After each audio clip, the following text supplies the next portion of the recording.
Hello Space Engineers, Wellington 6012 here, and welcome to a little bit of extra Space Engineers content during the holiday season. Now there's a lot of hype and content out there regarding the recent Space Engineers 2 announcement. I have pre-ordered it and I look forward to playing it. This is not about Space Engineers 2, this is about Space Engineers 1, because something that I took out of the announcement of just how far down the track Space Engineers 2 is. But I would say, like roughly speaking, 3 years, give or take. Which means there's still a lot of life left in Space Engineers 1. So I've been thinking about doing this for a while, and I feel like now is a good time to put together a list of things that I would like to see coming in future updates. Maybe a Most Wanted 2. It has been 18 months since the last Most Wanted DLC, and that had some real cool stuff in it that didn't necessarily fit in with some of the other themed DLCs. So I'm going to call this my list for Most Wanted 2. These things I would like to see in my game, for my playstyle. I'm not saying that everybody would want this or everybody would like this, but yeah, let me know what you think. Drop a comment, and maybe with some of your own ideas, what you would like to see. And if we get enough people watching, well, maybe Keen might see it and add some of the things to their own to-do list. So in no particular order, here we go.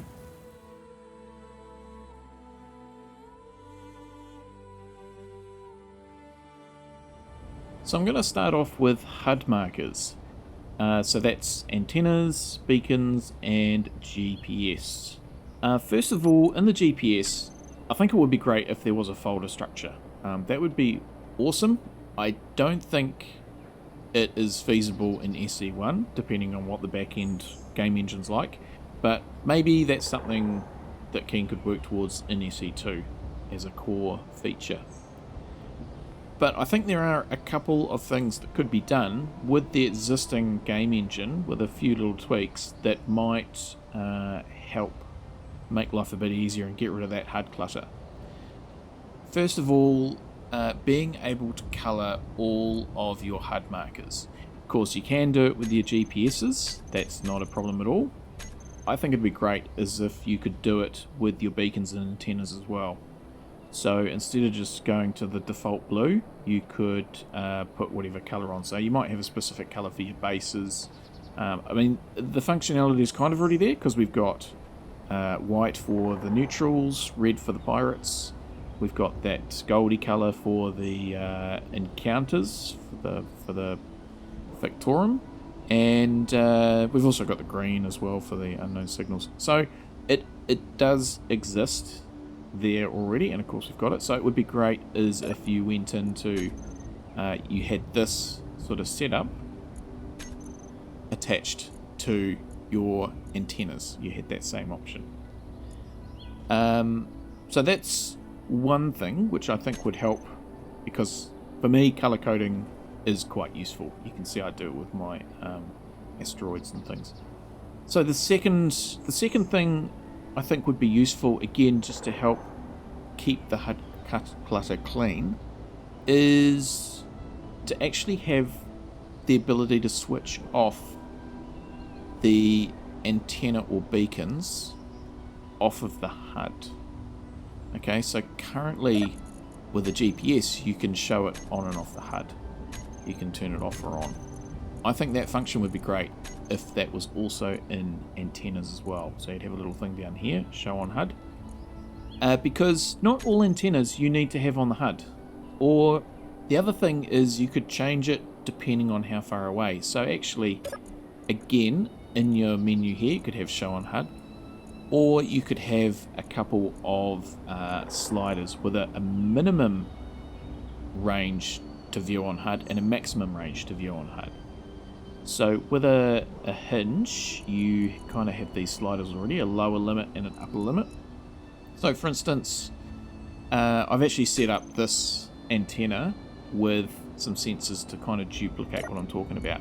So you could go into the antenna and you could go down to your lower limit and you could set that for say 10 kilometers, and the upper limit you might set for 50 kilometers because that's the maximum of the actual antenna. So what that means is when you're underneath it, when you're near it, it's not turned on. But when you get a little bit further away from it, then it turns on, because that's probably when you want to be able to see it. It's not when you're there, but when you're actually looking for it. So I think that could be a quite good option, because I've got things like these relays to get a signal to the moon. So I don't need to see those relays in the middle. So it'd be great as if they still were operating, but they were just turned off the HUD. I think that would be a big step, and would be quite, I think, an easy thing to do, relatively speaking. Yeah, because there's a lot of things like your ships, you know, that turn on the antennas automatically.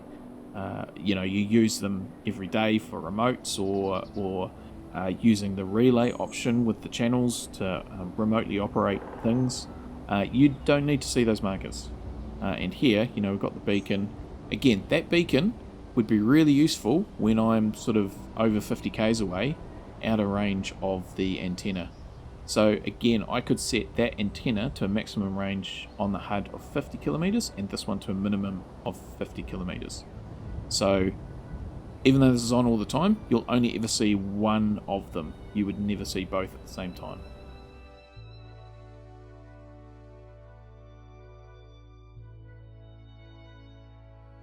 So next, a suggestion to add to the list for most wanted to is a new variant on the camera and maybe a little bit of functionality. So this was actually suggested to me during a live stream, and I do apologize, I forget by who, and an inset camera.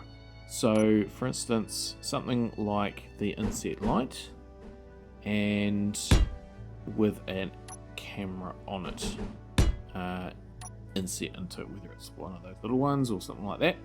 So yeah, I think that would be quite useful, because for instance here on the Bison, I've had to use the top mounted camera and actually recess it in there, and you know, that works, but it would be a lot easier just to have an inset one.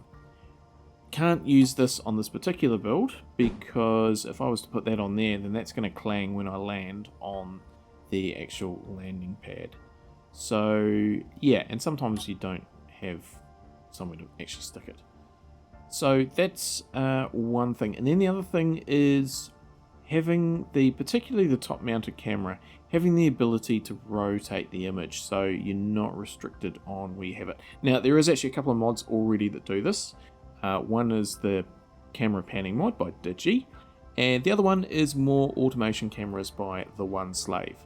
And yeah, the latter of the two gives you the option of 3 additional cameras to get the right angle. So for instance, if I was to put a camera on here, I'm kind of restricted to putting it on top at the current, but it might be quite cool to actually have it on the side. That might make more sense for whatever reason.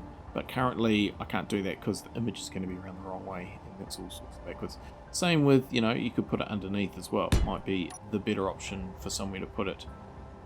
Yeah, so you could use the mod.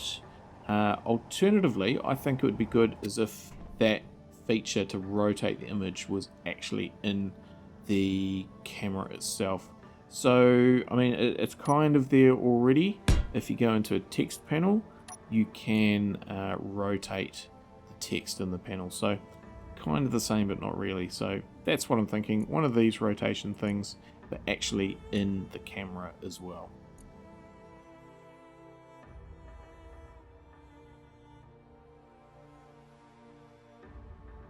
Now I said that I wasn't doing my most wanted to list in any particular order, but that said, if I was doing it in a particular order, one of my top picks would probably be this next block, and that is a inverted catwalk.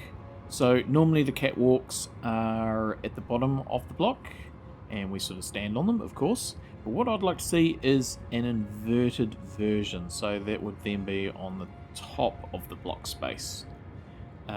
So yeah, what I mean is, like Windows, you can have the standard one, and then there's also an inverted version as well, so you can sort of flick between the two. And yeah, so I'm thinking the same for walkways. Now there is this functionality kind of coming to SE2. That's been one of the things in the Unified Grid trailer, is actually building catwalks. There is also a mod there by, I think it's Red Blood Cell, which has an extended range of various walkway blocks. That's an awesome little mod, that one. But what I've done here is I've made one basically out of 2 subgrids to replicate what I'm talking about. Because if this was underneath, the block underneath, then I would be able to put stuff on top, like this.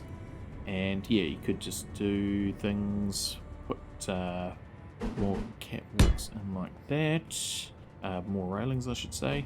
But we could also put other things on top, like a planter, or a table, or a couch, or whatever. So that, I think, would be really, it would just make these walkways so much more user-friendly, and yeah, be able to do a lot more stuff with them. Also, because this is the block underneath now, then if you had a set of stairs, you actually have an attach point, because this block here, it would be connected to this block. As I say, I've tricked the system here with the subgrid. Just also on the catwalks and walkways, there are a couple of little missing, I feel, little missing sets to go with the little half blocks on the walkways. So it might be quite nice to have those. Again, they are in that mod, or similar ones are in that mod. But yeah, speaking of half blocks,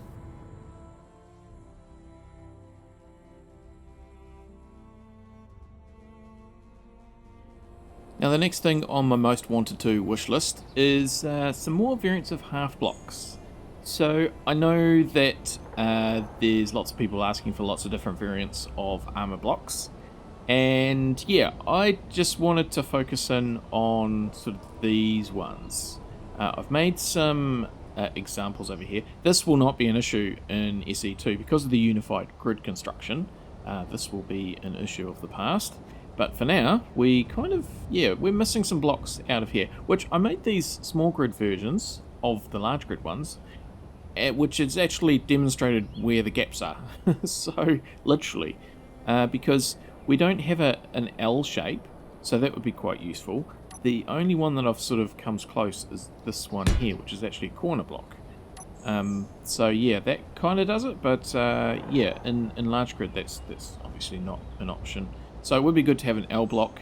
There's the half block, which we do already have. And then, yeah, another little corner block, because we do have, you know, some of these blocks exist. You know, we've got that one there, which kind of needs to be this as well. Hang on, if I can just... No, I can't do it.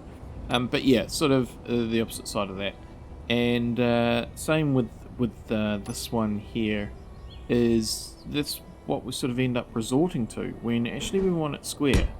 So it's funny that we've got these blocks with the angle, but we haven't actually got a rectangle, which would be very useful, and also just a little square. So these little example blocks are not only an example block, they actually show where the problem is as well.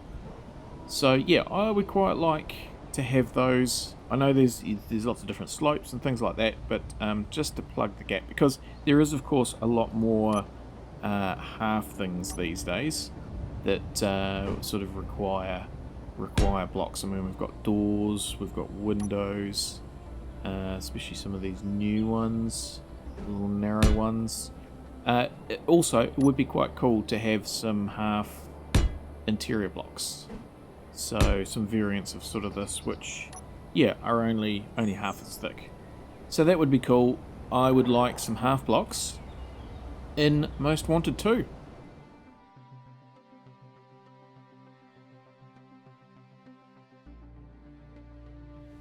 So the final block that I wanted to include in my Most Wanted 2 wish list is a 3x3 variant of a piston small grid. So currently we have in the advanced rotors here a 1x1 and a 3x3. So I sort of want to duplicate that setup for pistons. So here we have a 1x1 piston, and yeah, so that's stock standard of the game. There is a mod that has what I'm looking for, and it's by Nukeguard, and that is the 3x3 small grid. And there we go, that's it there. So I think this would be quite useful and a good block to be in the base game. And yeah, you could use it for things like docking ports especially, so you don't necessarily need to expose the connector, particularly on the bottom of vehicles.